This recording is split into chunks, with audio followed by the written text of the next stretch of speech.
अस्सलाम व्यूअर्स, कैसे हैं आप सब लोग। उम्मीद है ठीक ठाक होंगे। आज हम लोग बेहतरीन और मज़ेदार सा गोश्त मटर बनाने जा रहे हैं। इसमें मैंने आलू भी एक अदद यूज किया है, बच्चे बहुत शौक से खाते हैं। मैंने गोश्त लिया है, आलू मटर लिए हैं, 2 अदद दरमियाने साइज की कटी हुई प्याज ली है, 1 अदद मैंने टमाटर लिया है और अदरक लहसुन का पेस्ट लिया है। ये गोश्त जो है इस तरह से बेहतरीन सी शक्ल में कटा हुआ होना चाहिए। मैंने बकरे का गोश्त लिया है, वो तैयार कर रही हूँ आलू मटर के साथ। बहुत जबरदस्त मजेदार सी ये रेसिपी है, मेरे साथ साथ रहिए। हम देखते हैं इसको किस तरह से तैयार करते हैं। जी, सबसे पहले मैंने गोश्त को कुकर में डाल लिया है। कुकर में बहुत जल्दी गोश्त गल जाता है, बहुत जल्दी तैयार हो जाता है, इसलिए हमेशा मैं गोश्त को कुकर में ही गलाती हूँ। उसमें सारी चीजें ऐड कर दी, प्याज टमाटर लहसुन अदरक का पेस्ट, और साथ में 2 अदद मैंने सब्ज मिर्चें इसमें ऐड की हैं। इनका जायका बहुत मजेदार लगता है।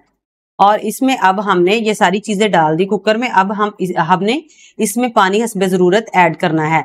इतना ही पानी इसमें डालना है जितने पानी में गोश्त अच्छी तरह से गल जाए। कुकर को ऊपर से बंद करेंगे, नीचे से फ्लेम ऑन करेंगे और इसको पकने के लिए छोड़ देंगे। जब इस तरह से वेट चलने लग जाएगा तब हमने टाइम नोट करना है, और मैक्सिमम 9 से 10 मिनट में बकरे का गोश्त अच्छी तरह से गल जाता है। ये मेरे 9 से 10 मिनट हो चुके हैं। मैंने इसकी स्टीम अच्छी तरह से निकाल ली है और इसको खुले पैन में कन्वर्ट कर दिया है। जो गोश्त होता है या कीमा होता है, कोई भी इस तरह की चीज हमने फ्राई करनी होती है, खुले पैन में बहुत अच्छी तरह से फ्राई हो जाती है। इसलिए मैं कोई भी चीज इस तरह गलानी हो तो वो उसको कुकर में गला लेती हूँ, बाद में खुले पैन में ही उसकी भुनाई करती हूँ, उसको अच्छी तरह से फ्राई करती हूँ। ये मैंने साबुत मसाले अब इसमें ऐड किए। साबुत मसालों की खुशबू बहुत अच्छी लगती है। ये साथ में मैंने नमक ऐड कर दिया और हस्बे जरूरत इसमें सुरख मिर्च ऐड कर देते हैं, और ये खुश्क धनिया है पिसा हुआ, वो इसमें डाल दिया। हल्दी डाल दी इसमें। अब ये मसाले हमारे चलेगा। थोड़ी सी मैंने इसमें काली मिर्च डाली है, उसकी खुशबू भी बहुत अच्छी लगती है। ये पिसी हुई भी इसमें मैंने थोड़ी सी डाली है। अब इसको अच्छी तरह से हिला लेंगे। ये देखें सारे मसाले गोश्त के साथ अच्छी तरह से लग जाएंगे, तो तब हमने इसमें घी ऐड करना है। अब ये देखें मैंने हाफ कप घी का लिया है। मेरे सालन के मुताबिक हाफ कप मेरे लिए काफी है। आप अगर इसको ज्यादा या कम सालन की मिकदार के हिसाब से करना चाहते हैं तो कर लें। अब इसको अच्छी तरह से मैं फ्राई करूंगी, बहुत बेहतरीन सा फ्राई करना है। गोश्त फ्राई होकर बिल्कुल रेड शक्ल में आ जाए और घी अलग छोड़ दे, इस तरह हमने इतनी देर फ्राई करना है।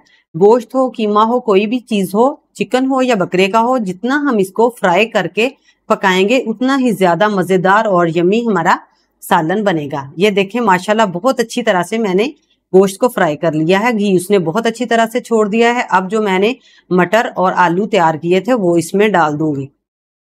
अब इस वेजिटेबल को भी हमने बहुत अच्छी तरह से फ्राई करना है। इसकी बुनाई बहुत अच्छी तरह से करनी है। इसमें थोड़ा थोड़ा मैं पानी का छींटा देकर इसको फ्राई करती रहूंगी। ये देखें बेहतरीन सा मैंने तकरीबन 10 से 12 मिनट मैंने फ्राई कर लिए हैं। मटर और आलू बहुत अच्छी तरह से फ्राई हो गए हैं। इससे जायका जितना हम ज्यादा फ्राई करेंगे उतनी ही ज्यादा अच्छी तरह से हमारा जायका बहुत मजे का बनेगा। ये मैंने इसमें पानी ऐड कर दिया हस्बे जरूरत। आप लोग भी अपने हिसाब से कम ज्यादा पानी को कर सकते हैं, जितनी आप ग्रेवी चाहती हैं उस हिसाब से आप इसमें पानी ऐड कर लें। ये देखें बेहतरीन सा पानी इसमें ऐड कर दिया है। अब इसको पकने के लिए छोड़ देंगे। अब अगर आपने मेरी वीडियो लाइक करें, सब्सक्राइब करें। ये देखें बहुत जबरदस्त सा बन गया है, बेहतरीन सा सालन पककर तैयार हो गया है। अब हम इसमें थोड़ा सा गरम मसाला ऐड कर देंगे और इसमें फ्रेश धनिया सब्ज कटा हुआ इसमें डाल देंगे। ये बहुत अच्छा लगता है, मजेदार लगता है, इसकी खुशबू बहुत अच्छी होती है। और इस तरह से बेहतरीन सा मजेदार सा हमारा सालन तैयार हो गया है। ये देखें मैंने फ्रेश चिली भी जो है रेड और ग्रीन कलर की इसमें डाल दी है। जी व्यूअर्स, अभी तक अगर आपने मेरा चैनल सब्सक्राइब नहीं किया तो अभी मेरे चैनल को सब्सक्राइब कर लें और वीडियो को लाइक कर दीजिए। बहुत मजेदार सालन बना है, इसको जरूर ट्राई कीजिए।